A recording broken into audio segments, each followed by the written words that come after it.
Oh purée, ça fait trop du bien de faire une vidéo YouTube. J'adore ça! Ce que tu viens de voir, c'est pas de la 3D et c'est plutôt simple à faire. Je vais t'expliquer comment avec l'intelligence artificielle.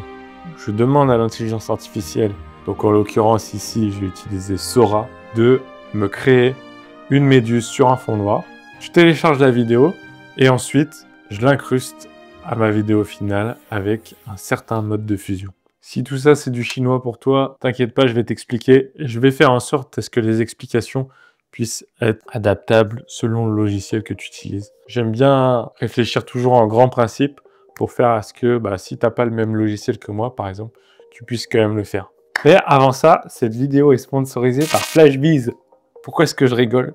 C'est parce que FlashBiz, en fait, c'est mon application. Voilà, c'est pas un sponsor qui a fait appel à moi, c'est moi qui fais appel à moi pour promouvoir FlashBiz. C'est une application qui permet aux vidéastes de les aider dans leur business. Donc, ça fait office de CRM. Ils peuvent avoir la liste de leurs clients potentiels. Ils peuvent mettre la liste de leurs devis, la liste de leurs factures, pouvoir avoir un dashboard simplifié dans lequel ils puissent voir s'ils ont fait des actions, par exemple combien d'appels ils ont fait pendant la semaine, combien de mails ils ont envoyés, combien de rendez-vous clients ils ont eu. C'est aussi un site sur lequel tu peux faire ton portfolio, mettre en avant tes projets, etc.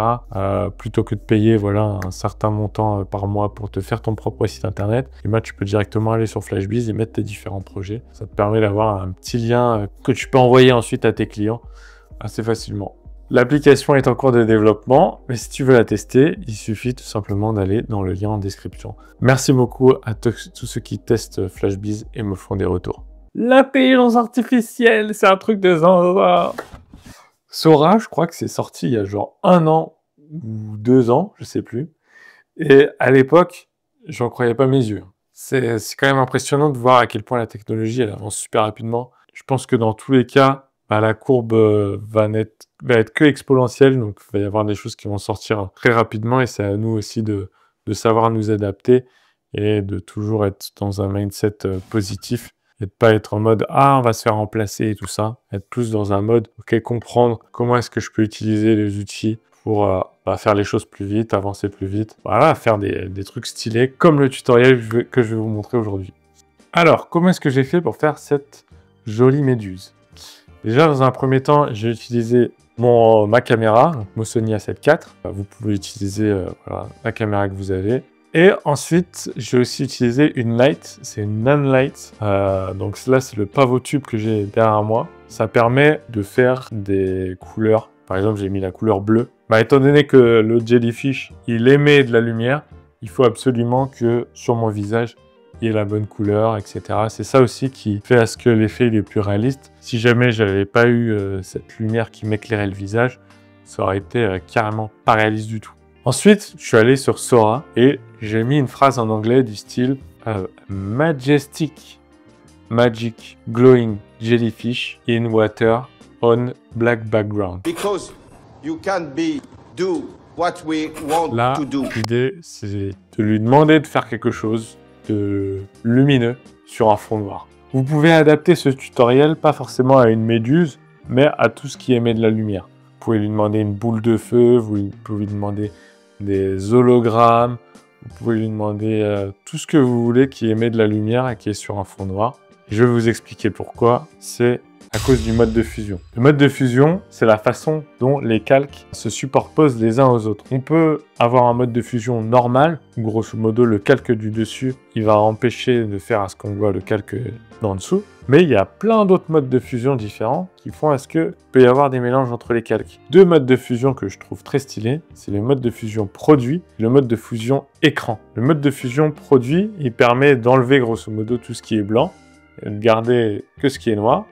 Et là, l'autre mode de fusion qui nous intéresse, c'est le mode fusion écran, qui permet d'enlever tout ce qui est noir et de garder tout ce qui est blanc. Et ça nous intéresse parce que tout ce qui émet de la lumière sur un fond noir, ça s'incruste super bien. Je vous invite d'ailleurs à tester sur vos différents logiciels les différents modes de fusion qui existent. C'est vrai que c'est un petit peu avancé. Je ne sais pas si CapCut, par exemple, permet de modifier les modes de fusion. Mais en tout cas, sur After Effects, ça existe. Sur DaVinci Resolve, ça existe. Je crois qu'aussi sur Final Cut Pro, ça existe. Donc, c'est très pratique pour pouvoir faire des effets spéciaux assez facilement. D'ailleurs, j'avais fait un autre tutoriel sur comment faire des coups de feu. Bah, les coups de feu, c'est aussi super simple en fait. C'est juste des flares en fait sur un fond noir. Ensuite, tu modifies le mode de fusion et ça te permet en une image d'avoir l'impression qu'il y a un coup de feu. Alors bien sûr, si tu veux par exemple générer un objet ou générer quelque chose d'un peu plus compliqué que de ce qui émet de la lumière, je sais pas si par exemple tu as envie de faire une fleur qui s'ouvre ou j'en sais rien, enfin des tas de choses différentes. C'est vrai qu'en soi, il y a plein de possibilités avec Sora, tu peux générer des tas de choses. Les seuls trucs qui sont un peu énervantes, c'est qu'ensuite, tu vas devoir te taper de la rotoscopie. C'est-à-dire que tu vas devoir découper image par image le contour pour pouvoir incruster l'objet 3D que tu as fait dans ta scène. Et ça, c'est un petit peu plus compliqué, un petit peu plus long, un petit peu plus chronophage. Mais peut-être qu'à un moment, je ferai un autre tutoriel sur ça. Et ensuite, tu rajoutes le Ice on the Cake, comme j'appelle ça. C'est-à-dire tous les petits effets qui permettent de rendre la scène encore plus stylée. Moi, ce que j'aime bien, c'est mettre du glow. Donc, il y a un plugin qui s'appelle Deep Glow, qui est assez connu sur After Effects, qui permet d'avoir une lueur autour de... Enfin, qui permet d'avoir du glow, tout simplement, de la lueur diffuse autour de l'objet ou autour de la chose qui émet de la lumière. Et c'est beaucoup mieux que l'effet par défaut sur After Effects, qui est lueur diffuse, qui n'est pas très réaliste. Ah oui, et une chose que j'ai oublié de dire, avec Sora, ce qui est cool, c'est que tu peux lui demander ensuite de générer une loupe. Et ça, c'est bien parce que ça fait à ce que la vidéo, tu peux la mettre en boucle sans qu'il y ait un cut, sans qu'il y ait un jump cut. Et ça, c'est super bien pour faire à ce que l'effet soit encore plus réaliste. Et je trouve que ça marche super bien avec la méduse parce que, tu vois, c'est un peu un truc organique qui bouge dans tous les sens. Et le fait que tu puisses le mettre en boucle, bah, on n'a pas l'impression en fait que c'est une vidéo qui est en boucle. Donc c'est parfait pour notre effet spécial. Ce que j'ai fait aussi sur plusieurs de mes scènes, c'est que sur mon visage, j'ai aussi rajouté un bruit fractal avec voilà, de la lumière qui change un petit peu pour faire à ce qu'on voit un petit peu la lumière du jellyfish. Je dis toujours jellyfish, mais la lumière de la méduse sur ma tête. Et j'ai aussi incrusté dans la pupille de mes yeux la méduse qui bouge pour faire à ce que l'effet soit encore plus réaliste. Voilà, donc je t'invite à être ouvert aux nouvelles technologies, ouvert à l'intelligence artificielle. N'hésite pas à tester ça et à me dire en commentaire ce que tu as réussi à faire ou même me mettre des exemples que tu as réussi à faire. Et voilà, moi je continue d'explorer les différentes possibilités. Il y a un seul truc qui est un peu énervant en ce moment avec l'intelligence artificielle, c'est que tout est payant.